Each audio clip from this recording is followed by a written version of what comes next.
Thank you, Greg. Roughly 1 million Americans will soon get a little extra financial boost in their bank accounts. According to Fox Business, the IRS announced on Friday it plans to issue automatic payments by the end of December to eligible taxpayers who did not claim the pandemic-related recovery rebate credit on their 2021 tax returns. The amounts of the recovery rebate credit set to be paid are variable, with the maximum amount payment being $1,400 per household. The IRS estimates it will pay out roughly $2.4 billion. The State Department's Global Engagement Center, which was accused of censoring Americans, was shuttered the day before Christmas Eve due to lack of funding. The center's mission was to track and expose foreign disinformation narratives in other countries. It lost its ability to operate after lawmakers took funding for it out of the continuing resolution. According to Fox News, lawmakers found little value in the agency's work and with a $61 million annual budget, claim much of the analysis was already provided by the private sector.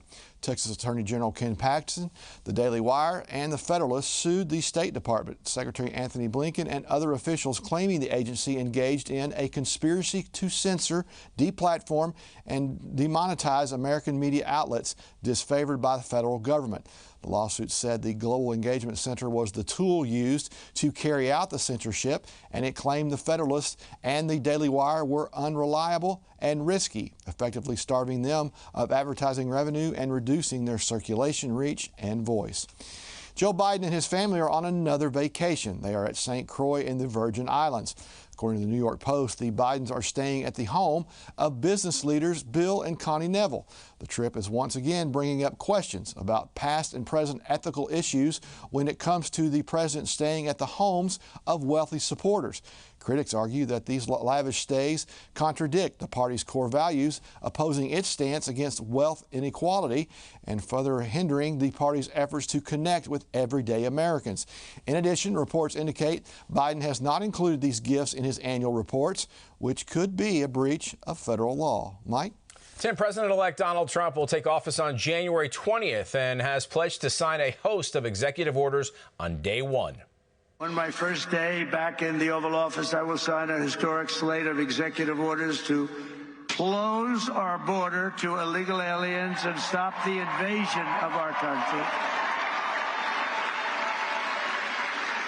And on that same day, we will begin the largest deportation operation in American history, larger even than that of President Dwight D. Eisenhower.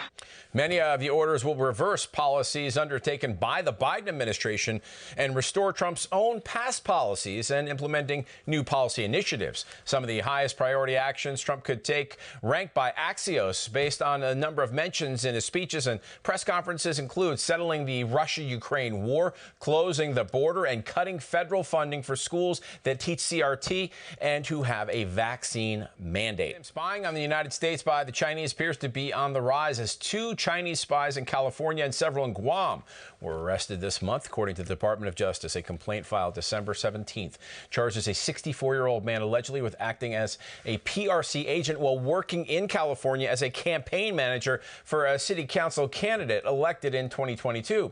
And according to Just the News, in Guam, Customs and Quarantine Agency officers made several arrests recently of PRC citizens who entered illegally near a U.S. military installation. According to reports, officers apprehended and detained 2 PRC women on December 10th and 4 PRC men on December 11th. Once again, let's talk with Marine Corps veteran and CEO of VETCOM, Kate Monroe. Kate, multiple Chinese spies caught inside our own borders. Do you see these kinds of incidents changing once President-elect Trump begins his second term in office?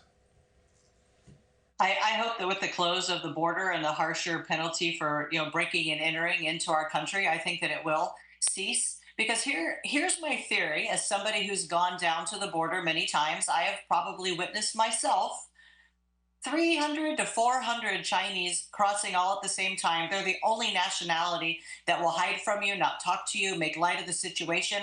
The ones that did talk to me were very clear that they pay $15,000 to $30,000 a head to get into our country. And if asked if it was their money, they laugh. So it's my opinion, having gone to the border, that these Chinese migrants that come in are paid for by their country, coordinated with the cartel. And then you factor in the fact that they have bought farmland surrounding all of our military bases. Not only do we need to shut it off right now, we need to get them out of our country and take back our farmland in conjunction just to stay safe in our country. And do you think we know where these Chinese went? I think we know exactly where they went. You know, a lot of them, and the ones that I have talked to, a lot of them are in the Northeast, in places like New York. Some of them are here in California. But I think that they're staged all over the country. I think we very easily could find these people. Let us hope. Now, conservative commentator Scott Jennings was asked about Joe Biden's presidency on CNN. Here's a sample of his response. And what's happened since Election Day? He pardoned his son, Hunter. He commuted the sentences of a bunch of evil killer thugs on federal death row. Not all of them, just the ones that he wanted to. Didn't even make a principled stand on that. And then he went on vacation, which is where he is right now. Kate, Jennings is obviously not a Biden fan. What do you think history will say about Joe Biden's 4 years in the Oval Office? I think that they will say that he is the worst president that there has ever been.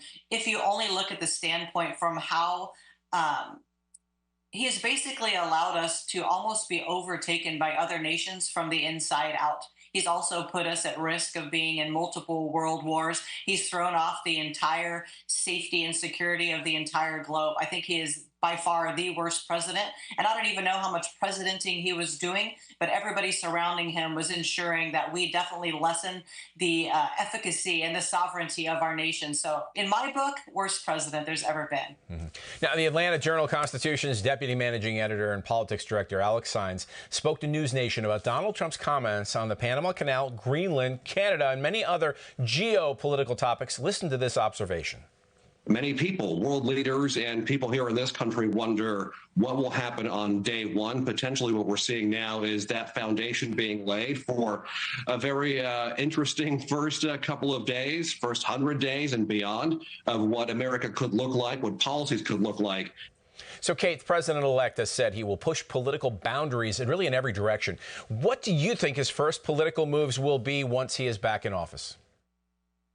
Well, I think that they've been very clear that they want to get all of these illegal migrants, especially the ones that are here that are, thieves, criminals, rapists, killers, all of these people, they want to get them out first and secure our border. I think that's the first thing he's going to do. But I think simultaneous to that, he's going to bring peace around the globe. He will get China and Russia and all of the Middle East in order because they know that he's not playing games. This is his last hurrah. We're going to get a lot of stuff done in this 4 years, and I think he's going to bring peace in the first quarter.